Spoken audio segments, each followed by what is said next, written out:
promo untuk DP 0% ini kita perpanjang tuh sampai tanggal 31. Cuma sebelum mencari rumah itu paling nggak harus bisa membedakan dulu mana rumah subsidi dan mana rumah komersil. Kalau teman-teman lihat harga rumah yang di atas 185 juta ataupun 200 juta ataupun sampai dengan miliaran, itu mah rumah komersil. Tapi kalau rumah subsidi sudah ditentukan dan itu tidak ada di tengah kota, yang ada di pinggir kota.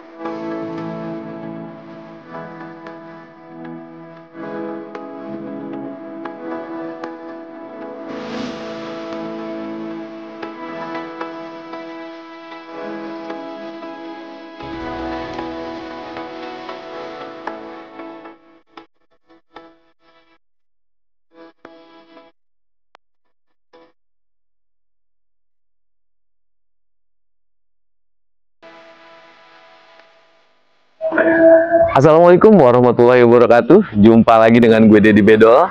Saat ini gue berada di Pesona Kahuripan 9 dan di sini tersedia 2.400 unit rumah subsidi dan rumah komersil untuk masyarakat yang kerja di area Jabodetabek. Jumpa lagi dengan gue Deddy Bedol. Di video kali ini gue akan menjelaskan seperti apa sih promo 0%. Nah, di sini mungkin teman-teman masih bingung. Promo 0% ini apaan sih, kan gitu. Pokoknya panteng terus channel gua, jangan lupa di subscribe, di like, dan di komen.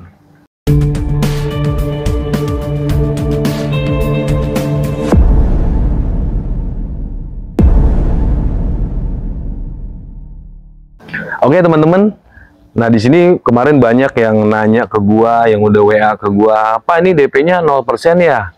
Terus keluar biaya lagi atau enggak sih Pak? Kan gitu ya, mungkin menurut teman-teman dengan DP 0% teman-teman nggak keluar uang sama sekali, mungkin seperti itu. Nah di sini gue akan menjelaskan. Nah jadi sebelum ke situ, nah teman-teman akan gue jelaskan tentang seperti apa sih rumah subsidi. Nah kita balik lagi lah ke episode sebelumnya lah. Jadi seperti apa sih rumah subsidi, seperti apa sih rumah komersil, kan gitu. Jadi teman-teman sebelum mencari rumah itu paling nggak harus bisa membedakan dulu mana rumah subsidi dan mana rumah komersil. Nah itu dulu tuh. Nah untuk rumah subsidi ini, jadi gini, kalau teman-teman ketemu rumah yang harganya 185 juta di sekitar Bekasi, ya Cikarang, Cibitung, Bogor, Cilengsi, nah ketemu rumah yang harganya 185 juta, nah itu rumah subsidi tuh. Karena untuk harga rumah subsidi di area Jabodetabek itu di 185 juta, sorry. Nah, untuk cicilan pun sama. Ya, cicilan itu di 10 tahun itu di sekitar 1,9 jutaan, 15 tahun itu di 1,4 jutaan, dan 20 tahun itu di 1,2 jutaan, dan itu flat sampai lunas tuh. Jadi harganya sama, cicilan sama, persyaratan pun sama. Nah, kita ke persyaratan nih. Tadi kan harga ya, cicilan sudah. Sekarang kita ke persyaratan. Nah, di saat teman-teman ingin mendapatkan rumah subsidi, ada beberapa nih yang sering gue bilang, selalu gue kasih tahu. Nah, yang di sini ada 6. Yang pertama itu, yang penting teman-teman belum pernah kredit rumah. Nah, itu yang pertama. Udah pernah kredit rumah belum tuh? Kalau sudah pernah kredit rumah, itu nggak bisa. Karena rumah subsidi itu cuma 1 kali seumur hidup. Nah, itu yang pertama. Terus yang kedua, usianya 21 tahun sampai dengan 45 tahun. Ya, kira-kira teman-teman usianya berapa tuh? Ya, kalau memang 21 sampai dengan 45 tahun, berarti bisa tuh. Nah, terus yang ketiga. Yang ketiga itu bekerja di area Jabodetabek. Kenapa sih yang kerjanya di luar nggak bisa? Karena ini rumahnya adanya di daerah Cilengsi. Jadi, khusus masyarakat yang kerjanya di area Jabodetabek. Kenapa? Karena jarak dari Pesona Kahuripan 9 ke tempat kerjanya. Kira-kira teman-teman kerja di mana? Di Jakarta, di Bekasi, ataupun di Depok. Nah, ini terjangkau dari sini. Jadi dilihat jarak kerjanya. Jadi kalau teman-teman kerjanya di Bandung, pengen ngambil rumah subsidi di sini, di Cilengsi, itu nggak bisa. Karena dilihat jarak tempuh dari tempat kerja ke tempat perumahannya. Nah, itu kenapa harus bekerja di area Jabodetabek. Dan ini untuk KTP nasional. Jadi teman-teman mau KTP-nya luar daerah, yang penting kerja ataupun usahanya di Jabodetabek. Nah, terus yang ke berapa? Keempat. Nah, yang keempat itu kalau teman-teman di perusahaan berarti untuk masa kerja nih. Ya di PT, di CV, koperasi, yayasan. Yang penting kalau teman-teman kerjanya udah menjadi karyawan tetap, itu minimal 1 tahun. Tapi kalau karyawan kontrak, itu minimal 2 tahun. Terus gimana kalau saya kontraknya baru 6 bulan di sini? Karena kontraknya setiap tahun ganti, setiap tahun ganti. Nah itu boleh. Jadi misalkan di tempat yang sekarang ini baru 6 bulan. Nah, di tempat sebelumnya itu sudah 2 tahun ataupun sudah 3 tahun, tapi di perusahaan yang beda. Nah, itu teman-teman bisa lampirkan paklaringnya tuh. Jadi penguat, karena yang sekarang baru 6 bulan, tapi sebelumnya teman-teman sudah kerja di perusahaan sebelumnya. Yang penting gini, yang penting teman-teman nganggurnya nggak lebih dari 6 bulan. Ya, kalau masih di bawah 6 bulan, baru 2 bulan nganggur kerja lagi di tempat yang sekarang, itu nggak masalah. Nah, itu untuk masa kerja tuh. Nah, untuk itu yang di perusahaan. Berarti kalau untuk yang di perusahaan siapin apa? Surat keterangan kerja, slip gaji 3 bulan terakhir. Kalau gajinya transfer berarti rekening koran 3 bulan terakhir.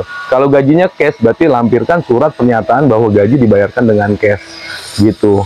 Nah itu untuk data kerja. Dan untuk data usaha, jadi teman-teman nggak kerja di perusahaan tapi saya usaha, berarti pengganti surat keterangan kerja berarti SKU ataupun NIB itu yang dari kelurahan ya. Nah, untuk slip gaji ganti dengan rincian dagang selama 6 bulan terakhir. Ya, itu. Nah, terus untuk data diri yang selanjutnya yang kelima berarti ya. Data diri berarti kalau teman-teman yang masih single berarti siapkan KTP ya, NPWP, kartu keluarga dan kartu BPJS kesehatan. Itu untuk data diri. Kalau yang sudah menikah berarti lampirkan surat nikahnya dan sudah update Dukcapil. Nah, itu yang kelima. Yang keenam, yang paling penting nih, BI checking. Nah, kebanyakan masyarakat nih, teman-teman anak-anak muda itu terjebak dengan BI checking. Gara-gara uang 50.000, 100.000, tapi jadi masalah. Makanya kalau teman-teman pengajuan terkendala dengan BI checking, itu bisa jadi di reject, bisa jadi di ACC. Karena BI checking itu paling berpengaruh di antara yang lainnya itu. Pokoknya BI checking dulu tuh. Nah, jadi untuk BI checking ini ada beberapa hal nih. Kalau BI checking itu gue bagi 3 hal. Ini yang biasa gue lakukan karena 90% itu rata-rata gue. Nah, yang pertama kalau BI checking, yang penting teman-teman tidak pernah ada kredit macet. Seperti apa sih kredit macet? Dan ini berlaku suami istri. Misalkan BI checking istrinya bagus, suaminya nggak bagus, itu nggak bisa kalau sudah satu kartu keluarga. Kalau single gimana? Lebih dari 21 berarti sudah misah tuh sama orang tua, berarti sendiri. Nah, untuk BI checking ini yang penting tidak pernah ada kredit macet. Apaan sih kredit macet? Misalkan gini, teman-teman pernah punya cicilan yang berhubungan dengan bank, leasing, kartu kredit, pinjaman online yang tidak dibayarkan tuh. Coba inget-inget, ada apa enggak tuh? Atau namanya dipinjemin sama orang lain, sama teman, cuma nggak dibayarkan. Coba diinget-inget, ada atau enggak tuh? Ya, kalau ada, bisa nggak ngambil KPR? Bisa, cuma harus lunasin dulu. Lunasin dulu, misalkan call 5. Call 5-nya aktif, masih bisa dilunasin tuh. Ada call 5 yang dihapus bukukan. Nah, itu udah susah tuh. Jadi kalau masih aktif, walaupun cuma 50.000, 100.000, lunasin. Bisa nggak ngambil KPR? Bisa, cuma nunggu 6 sampai dengan 1 tahun ke depan baru boleh. Jadi nggak bisa langsung. Makanya kalau teman-teman yang baru pengajuan terkena dengan BI checking itu prosesnya agak lama. Seperti itu. Jadi teman-teman harus sabar gitu. Bisa nggak bisa? Kecuali yang sudah dihapus bukukan. Kalau itu susah. Nah, itu yang pertama kredit macet. Yang kedua riwayat pembayaran. Misalkan teman-teman pernah ada riwayat pembayaran yang nggak bagus, yang tadi ke bank, ke leasing, kartu kredit, pinjaman online, ya itu nggak bagus. Misalkan hari ini jatuh temponya teman-teman di seminggu ke depan baru bayarnya. Dan itu selalu berlanjut, selalu setiap bulannya itu bayarnya telat mulu. Lebih dari jatuh tempo tuh. Nah, itu berantai. Misalkan bulan 1 telat, bulan 2 telat, bulan 3 telat. Walaupun barangnya sudah lunas ataupun yang masih berjalan, nah ini kena call 3 tuh. Nah, kalau call 3 nggak seperti call 5. Dia 3 bulan juga, selama memang dari sekarang bayarnya bagusin, nanti 3 bulan ke depan juga udah bisa. pengajuan tuh. Nah, kalau teman-teman punya cicilan, kalau bisa bayarnya jangan lebih dari jatuh tempo. Jadi sebelum jatuh tempo bayarin. Yang berhubungan dengan OJK tuh pokoknya semuanya. Nah, itu riwayat pembayaran. Cuma diinget-inget riwayat pembayaran saya bagus atau enggak gitu. Nah, terus yang ketiga, walaupun teman-teman tidak pernah ada kredit macet, ya. Walaupun teman-teman tidak pernah ada riwayat pembayaran yang memang nggak bagus, ya, cuma saat ini masih punya pinjaman. Nah, karena ini rumah subsidi, jadi ada batas maksimal gaji, gitu. Jadi kalau menurut gue sih gini, kalau yang kurang dari 2 juta itu masih bisa di ACC, masih aman lah, ya. Tapi kalau teman-teman hutang per bulannya lebih dari 2 juta, ya bisa di reject, bisa di ACC. Nah, itu jadi biaya checking itu. Yang penting tidak pernah ada kredit macet, riwayat pembayaran juga misalkan pernah punya kredit juga harus bagus, dan yang ketiga, boleh pengajuan yang penting nggak punya hutang lebih dari 2 jutaan amannya lah. Apalagi nggak punya hutang, itu lebih bagus lagi. Nah, kalau dari 6 hal tadi teman-teman tidak ada, nah teman-teman mau dimanapun udah pasti punya rumah kalau mau KPR tuh. Yang pertama tadi, belum pernah KPR. Oh, saya belum pernah. Yang kedua, usia 21 sampai dengan 45. Oh, saya 22. Misalkan, oh berarti masuk. Yang ketiga, kerjanya di area Jabodetabek. Oh, saya kerja di Jakarta. Masuk. Terus yang keempat, masa kerja saya udah 2 tahun karyawan tetap. Masuk. Data diri saya lengkap, KTP, NPWP semuanya ada semua. Oke, masuk. Terus yang terakhir, biaya checking saya nggak pernah ada masalah. Nah, misalkan dari 6 hal tadi, teman-teman memang tidak ada kendala, udah buru-buru deh. Itu mah pasti di ACC, pasti punya rumah. Ya, itu untuk persyaratan tuh. Jadi kita ulang lagi, kalau rumah subsidi itu berarti harganya sama, cicilan sama, persyaratan pun sama gitu. Dan untuk DP beda-beda. Nah, di sini kita nyambung ke pembicaraan awal nih. DP beda-beda. Ada yang DP 1%, ada yang 0%, ada yang DP-nya 5 juta, ada yang 10 juta, ada yang 20 juta, ada yang 30 juta mungkin. Nah, kalau untuk DP beda-beda walaupun cicilannya sama. Tuh. Nah, kita biasanya gini. Untuk biaya nih. Nah, kita bicara untuk biayanya nih. Nah, untuk DP kemarin kan gitu. DP 0%. Oh, DP 0% giliran WA. Pak Deddy, kok ini ada biaya? Ini biaya apaan? Nah, itu jadi di sini gue jelasin tentang biayanya. Jadi gini, kita untuk saat ini sampai dengan tanggal 31 Maret 2024, promo untuk DP 0% ini kita perpanjang tuh. Sampai tanggal 31. Cuma syaratnya apa? Ya, syaratnya apa? Yang penting teman-teman datang ke sini sudah bawa surat keterangan kerja, ya, rekening koran 3 bulan terakhir, sama slip gaji 3 bulan terakhir, dan data diri. Jadi siapin dari sekarang kalau memang tadi persyaratan nggak ada masalah, udah sekalian bawa aja ke sini booking fee tuh. Ya, misalkan teman-teman cocok dengan rumahnya, booking fee. Nah, itu booking fee-nya dari 1 juta menjadi 500.000. Ya, kita promo tuh.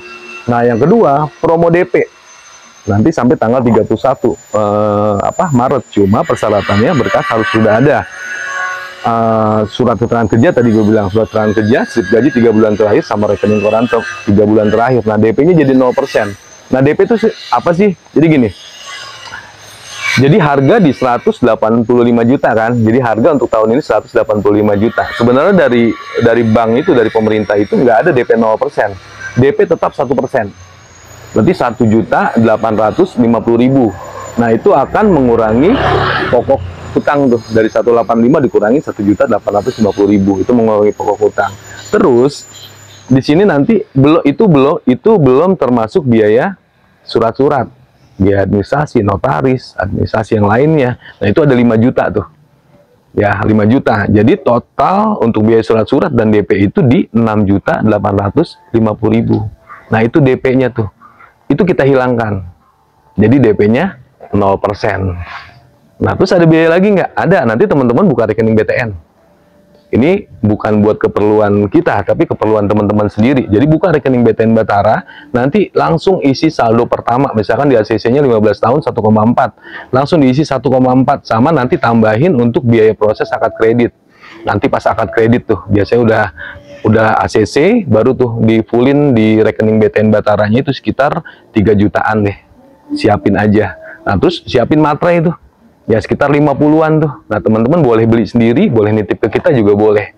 Sekitar 50-an. Jadi, kalau di total, booking fee menjadi 1 juta, menjadi 500.000, DP 6.850.000 itu hilang. Ya, untuk biaya proses dan angsuran pertama yang masuk ke rekening BTN Batara itu masukin 3 juta sama materai sekitar 500 ribuan. Jadi total semuanya itu di 4 juta aja. Semuanya tuh harusnya di 10 juta 850 ribu karena DP-nya kita hilangkan, jadi 4 juta aja all in teman-teman sudah bisa punya rumah di Pesona Koripan 9 ini. Nah, jadi seperti itu untuk promo DP 0%-nya. Jadi teman-teman yang ingin datang ke sini terus udah tonton video gue ini yang tadi gue sebutkan tentang persyaratannya kira-kira masuk, udah segera aja ya, jangan menunggu karena rumah itu jangan nunggu tua ya. Jadi di saat masih muda, di usia 21, 22 itu ambil, nanti di saat usia 35, usia 40 udah lunas tuh, dan ini cicilannya flat sampai lunas. Jadi jangan takut nanti apa ya, tidak bisa bayar, karena di saat penghasilan teman-teman semakin tinggi ini angsurannya tetap gitu ya. Jadi kapan lagi punya rumah, mumpung persyaratan bagus yang tadi gue sebutkan, udah jangan ragu-ragu, langsung sini aja. Dan untuk teman-teman yang masih bingung boleh langsung japri gue aja di 0856731633 ataupun datang ke kantor pemasaran kita di Pesona Koripan 9 dan Pesona Koripan 11. Jadi jangan lupa passwordnya bertemu dengan Bang Deddy Bedol gitu. Nanti kita ngobrol lagi tentang persyaratannya, ngobrol lagi tentang biayanya. Kalau ada kendala-kendala kayak gini, ya udah datang aja dulu, konsultasi dulu. Kalau mau booking silahkan, nggak juga nggak apa-apa. Yang penting teman-teman pulang dari sini jadi tahu tuh seperti apa. Kira-kira bisa ngambil nggak nih? Oh, gue mau pasti di reject nih kan gitu ya. Jadi kalau reject solusinya seperti apa? Benerin dulu seperti apa. Jadi di saat diniatkan, pasti teman-teman yang ingin punya rumah, insya Allah punya rumah gitu. Jadi datang aja dulu. Dan kebetulan kita lagi buka Pesona Koripan 11, cuma di situ tidak ada yang subsidi teman-teman. Jadi yang komersil semua, yang non subsidi untuk teman-teman. Untuk teman-teman yang ingin rumah komersil, boleh langsung ke Pesona Koripan 11 boleh, ke Pesona Koripan 9 juga boleh. Jadi kira-kira mau di mana nih? Mau di sini atau di PK 11? Dan untuk info biayanya ataupun persyaratan seperti apa, boleh langsung japri gua aja. Yang jelas untuk rumah subsidi di Pesona Koripan 9 masih ada, dan untuk Pesona Koripan 11 itu tidak ada rumah subsidi. Jadi yuk sebelum kehabisan di PK 9 segera aja ya, karena kita PK 11 sudah nggak ada subsidi tuh. Yuk kapan lagi punya rumah di sini. Mungkin itu aja informasi yang bisa gue sampaikan, semoga bisa memberikan manfaat untuk teman-teman. Kalau memang bermanfaat, jangan lupa di subscribe, di like, di share sekalian biar teman-teman yang lain tahu oh seperti apa sih caranya KPR gitu. Dan yang terakhir tadi, lupa rumah komersil seperti apa. Gampang rumah komersil mah. Kalau teman-teman lihat harga rumah yang di atas 185 juta ataupun 200 juta ataupun sampai dengan miliaran, itu mah rumah komersil. Tapi kalau rumah subsidi sudah ditentukan dan itu tidak ada di tengah kota, yang ada di pinggir kota. Tapi ngapain lagi kalau memang di pinggir kota dan itu memang terjangkau dengan tempat kerja, gaskan. Ya mungkin itu aja. Terima kasih. Salam dari gue Deddy Bedol. Salam dari Hilman, salam dari Pesona Koripan 9. Assalamualaikum warahmatullahi wabarakatuh. Dan di saat survei, jangan lupa passwordnya bertemu dengan Deddy Bedol. Yuk, ditunggu.